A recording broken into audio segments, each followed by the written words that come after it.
Hello friends, welcome to this channel. स्वागत है आपका इस चैनल में। जैसा कि आप लोग जानते हैं, हम लोगों ने एक सीरीज़ शुरू की है जिसका नाम है C plus plus programming language series.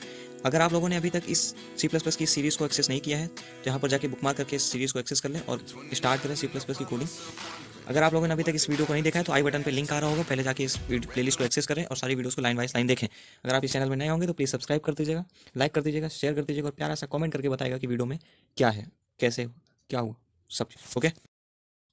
सो हे फ्रेंड्स, बढ़ते हैं अपने नेक्स्ट चैप्टर की तरफ, जो कि नेक्स्ट चैप्टर है कंडीशन स्टेटमेंट के चैप्टर में स्विच केस स्टेटमेंट।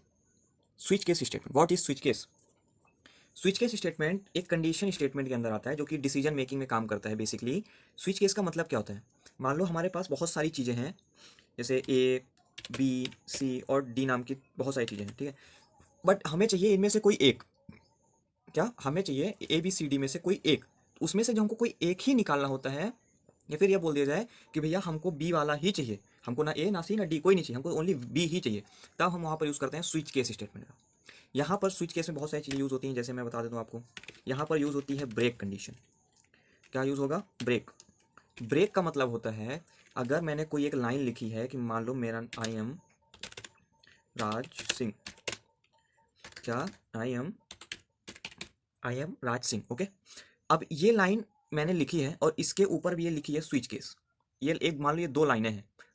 अब इन दोनों लाइनों को तो हम एग्जीक्यूट नहीं कर रहे होंगे, हम कोई एक ही लाइन को एग्जीक्यूट कर रहे होंगे। तब बेसिकली हम यहाँ पर ब्रेक स्टेटमेंट का यूज़ करेंगे ताकि पहली वाली लाइन एग्जीक्यूट हो, उसके बाद वाली लाइन एग्जीक्यूट ना हो। उसको हम समझेंगे कोड के माध्यम से। जैसे मान लेते हैं हम एक प्रोग्राम लिखते हैं। आपने ABCD अल्फ़ाबेट्स वगैरह पढ़े होंगे, नहीं पढ़े होंगे तो बच्चों वाले पहाड़े उठा के पढ़ सकते हैं। हम लोग यूज़ करते हैं कॉन्सोनेंट और वोवेल्स का। छोटा सा एक प्रोग्राम बनाते हैं जिसमें हम लोग समझते हैं कि क्या ये कॉन्सोनेंट है, क्या ये कॉन्सोनेंट है या नहीं। आप बोले भैया ये कौन सा कोड है? हाँ, हम लोग समझते हैं एक प्रोग्राम के माध्यम से क्या ये एक कॉन्सोनेंट या फिर कोई वोवेल है। कैसे? देखो, एक कोड है जिसमें हम दो वेरिएबल में इंटीजर नहीं लेते, कैरेक्टर डेटा टाइप लेते हैं। कैरेक्टर डेटा टाइप में हम लोग CH नाम का एक वेरिएबल बनाते हैं जिसमें हम लोग यूज़र से इनपुट लेते हैं। यूज़र से इनपुट लेंगे CH में, वो हमको देगा, ठीक है। अब हम यहाँ पर एक कंडीशन लगाते हैं, क्या? स्विच। अभी काम कैसे करना है अभी आपको धीरे धीरे समझ में आएगा। देखो, बेसिक स्विच लिखते हैं, इसके बाद यहाँ पर हम लोग लिखते हैं कंडीशन। क्या लिखते हैं? कंडीशन। अब इस जगह कंडीशन में कोई और कंडीशन नहीं लिखेगी, यहाँ पर जो हमने इंटीजर या फिर डेटा टाइप, कोई भी डेटा टाइप में जो वेरिएबल दिया है ना, डिक्लेयर किया है, वही वेरिएबल्स को हमें यहाँ पर लिखना होता है। मैंने यहाँ पर लिखा CH, okay, that is CH। अब यहाँ पर क्या होगा? यहाँ पर होंगे बहुत सारे केसेस।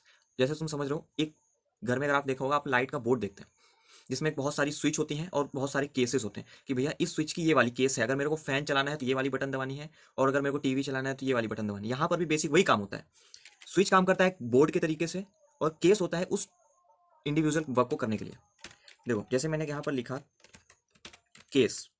जब हम केस लिखेंगे इसके बाद हम लोग दो सिंगल कोट लगाएंगे। क्या लगाएंगे? सिंगल कोट लगाएंगे, ओके। सिंगल कोट के अंदर हमने, जैसे मान लो मैंने डाल दिया नंबर ऑफ ए। क्या डाला? मैंने डाला ए। अगर ए केस है, ए केस अगर है हमारे पास तो वो प्रिंट करेगा। मान लो यूजर ने डाल दिया ए, ए में क्या होगा? ए में हमारे पास प्रिंट हो जाएगा, जैसे अभी हम लोग क्या बोल रहे हैं, हम लोग प्रिंट कर रहे हैं वोवेल और कॉन्सोनेंट। तो कॉन्सोनेंट तो बहुत ज़्यादा हो जाएंगे, इसलिए हम लोग सिर्फ वोवेल्स के माध्यम से समझते हैं। अगर उसने प्रिंट किया ए, तो ये बता दे प्रोग्राम कोड हमें कि इट इज़ अ वोवेल। क्या बता दे? It is a vowel. अब मैंने आपको ऊपर बताया था एक ब्रेक नाम का। ब्रेक अभी आपको समझ में नहीं आएगा, ब्रेक आपको समझ में तब आएगा जब आप दो तीन लाइनें कोड लिख लेंगे, ओके। ब्रेक नाम का। अब एक ही तो वॉवेल्स होते नहीं, इसलिए हमको मल्टीपल, यहाँ पर हम लोग मल्टीपल केस लगाते हैं। जैसे आप देखें मल्टीपल केस ही होते हैं। हम लोग यहाँ पर देते हैं ए, ई। वॉवेल्स तो पता ही होंगे आपको वॉवेल्स होते क्या है। अगर यूज़र ने बोल दिया ई, क्या बोल दिया? ई, तब क्या होगा? यहाँ पर तब प्रिंट हो जाएगा इट इज़ अ वॉवेल ही, बाकी कुछ नहीं प्रिंट होगा। देखो, इट इज़ अ वॉवेल। चलो, ऊपर वॉवेल लिखा है, यहाँ पर हम लोग इट इज़ अ वॉवेल लिख देते हैं, नॉट मैटर, ओके। यहाँ पर तीन चीज़ होगी। अब यहाँ पर हमको एक और अभी पांच वोवेल्स होते हैं, इसलिए यहाँ पर थोड़ा सा टाइम वेस्ट ना करते हुए हम लोग यूज़ कर देते हैं।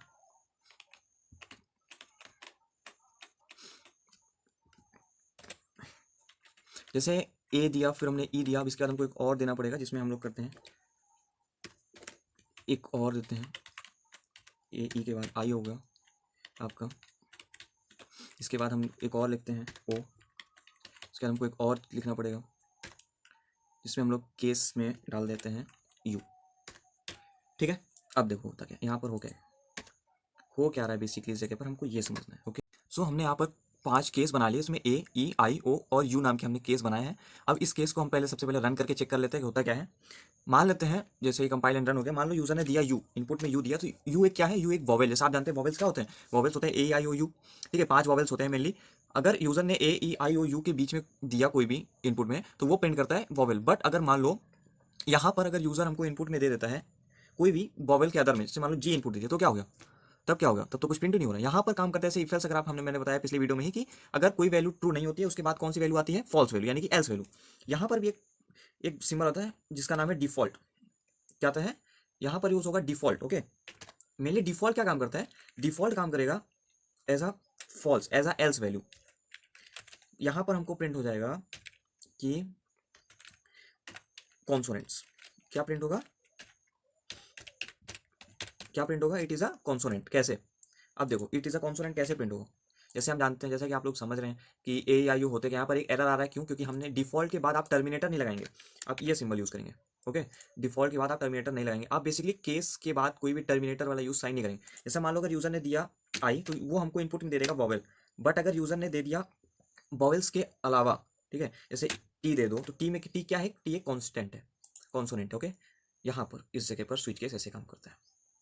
बेसिकली कॉन्सोनेंट क्या होते हैं, जैसे वॉवेल सॉरी क्या होते हैं, ए ई आई ओ एंड यू, ये 5 वॉवेल्स होते हैं। ओके, और इनके बाद जितने 21 वर्ड्स बचते हैं वो होते हैं कॉन्सोनेंट्स।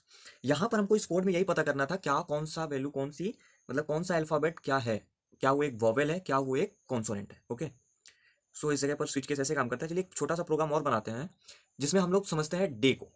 डे मतलब Monday Tuesday Wednesday Thursday Friday, ये किस प्रकार से काम करता है। ओके, चलो यहाँ पर ठीक है, सी एच की जगह पे हम लोग कर देते हैं डे। क्या कर देते हैं ताकि समझ में भी अच्छे से आ जाए, डे। ओके, यहाँ पर हम लोग डे की वैल्यू मांग लेते हैं, राइट।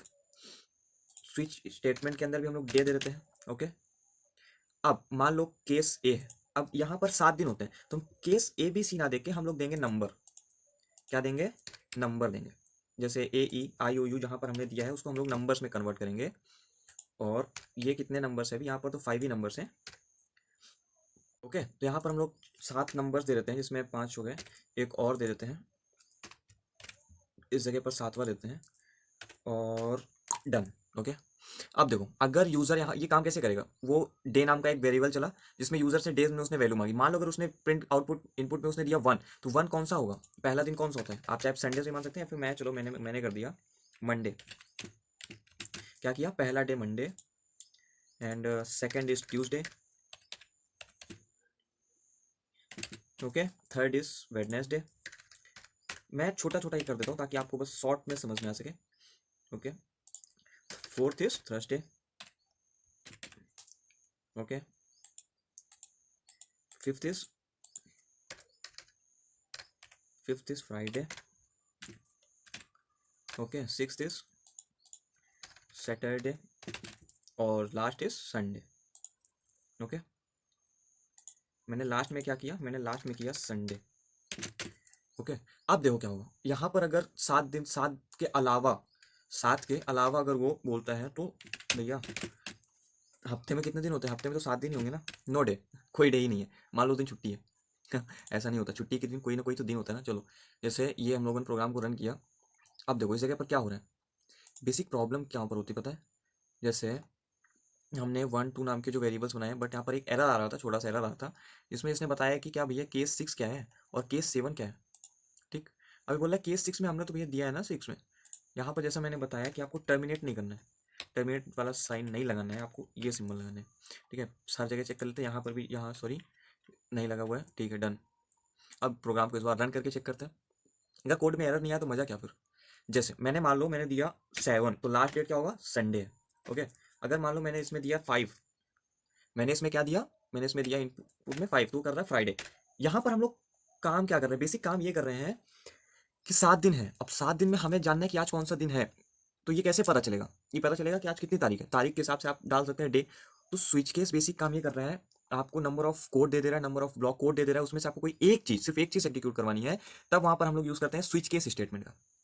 यहाँ पर आप जैसे मैंने डे का किया है, आप लोग मंथ्स का भी कर सकते हैं, आपका ईयर में भी कर सकते हैं, बहुत सारी चीजें हैं जो आप कर सकते हैं। ठीक है, बस छोटे छोटे कोड से प्रैक्टिस करिए, प्रोग्रामिंग में लॉजिक बिल्ड होगा, आराम से होगा, टेंशन लेने की कोई जरूरत नहीं कि आपको बेस पकड़ना है। ओके, आप डायरेक्ट कोड में हाई मत घुसिए, सबसे पहले आप बेसिक समझिए कोडिंग का। So that's it. अगर आप लोग इस वीडियो में नए होंगे तो प्लीज़ चैनल को सब्सक्राइब कर लीजिएगा, लाइक कर दीजिएगा, बेल आइकन को प्रेस करना मत भूलिएगा, और एक प्यारा सा कमेंट कर दीजिएगा जो आपका मन हो। मिलते हैं जल्दी ही नेक्स्ट वीडियो में, तब तक के लिए keep learning, keep watching and keep seeing. Okay, bye, thanks for watching.